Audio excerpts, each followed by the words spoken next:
Hey there friends, thought I'd make a quick video on the triple nickel, the Ohio Route 555, and I'm going to apologize in advance for any dog noises you may hear in the background, but my German Shepherd decided he wanted to be outside with me, and I don't blame him. It's a gorgeous October morning in 2022 here in Northeast Ohio.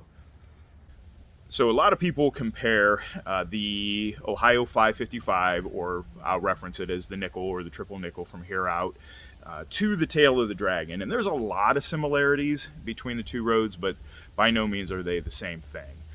There's a lot of takeaways that you can utilize in my experience on both roads that can serve you and benefit you and keep you safe while you're enjoying and riding them.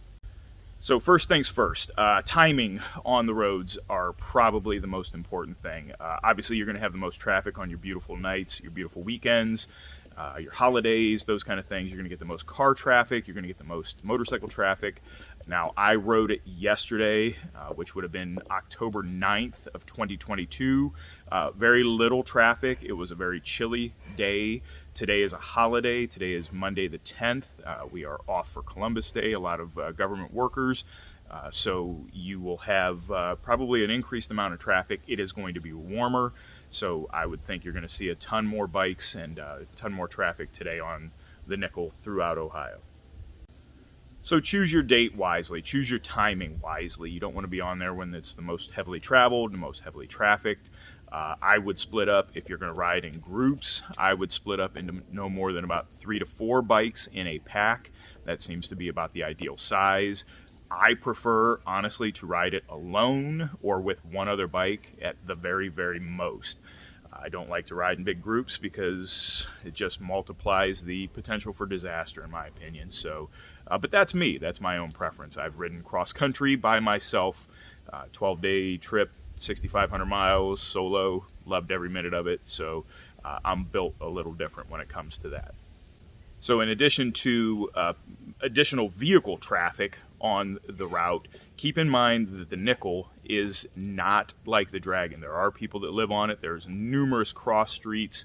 It's a much longer route, much longer road. So you're going to have a lot more of those things to deal with. So you're going to have cross traffic. You're going to have cars turning into driveways. You're going to have vehicles crossing, your path, those kind of things. So keep that in mind as you travel it. Be more alert. You don't have the secluded and isolated feel that you have when you're riding the dragon. Depending on the time of the year, I've also run into quite a bit of gravel on the surface of the road. And it always seems like it's in the absolute worst spot, like it's in the line that I would be traveling through a corner, through a curve. So be aware. Yesterday, again, this was October in Ohio. We haven't had a ton of rain this fall, but there were still a lot of washed out gravel areas. A lot of gravel laying in what I would consider the best line through a curve. For whatever reason, it just seems to settle there. I don't know if it's from car traffic pushing it or just the way the road lays and it collects. So be very cautious as you go through corners. I don't recommend pushing extremely hard, especially in a curve that has any potential to hold, and that's about any of them on the nickel. Okay. Now, as far as the road surface itself, the majority of it that I rode yesterday, and I only rode the stretch from Route 60 to 337. So I rode down to the Nickel Diner, had a meal there, and then took off 337, which is also another good route if you're in that area. So I only experienced that section of it, and I will say the stretch from Route 60 to 669 is like an ice skating rink. I rode it in probably 65-ish degree weather. It was sunny, and they have used that asphalt sealer to seal cracks all the way through there, and it is horrendous. So be extremely careful. I do not recommend pushing through curves at all in that stretch. You are going to be looking for traction throughout, running over all those tar snakes, road snakes, whatever you call them. Oh, that was a bad throw. Playing with my dog while I'm making the video here, so he's loving it. Another concern on the nickel, as it is on the dragon, is oncoming traffic. Somebody told me before I went down and rode the dragon to stay to the far right side of the road as much as possible, because you never know when you come around a curve where the oncoming traffic may be. and that is very, very true. Same thing with the nickel. I saw multiple vehicles yesterday over the center line. I saw several that went off the road, just hanging a tire over the edge of the asphalt in front of me that were not able to negotiate, navigate. So just be careful, pick your lane, position very cautiously. And again, I believe riding the right side of the road on any crooked road, if as much as humanly possible, is probably your best positioning and placement. Gives you the most margin for error against an oncoming vehicle that's largely on this road going to be invisible to you, whether it be by elevation or by curve as you're approaching it.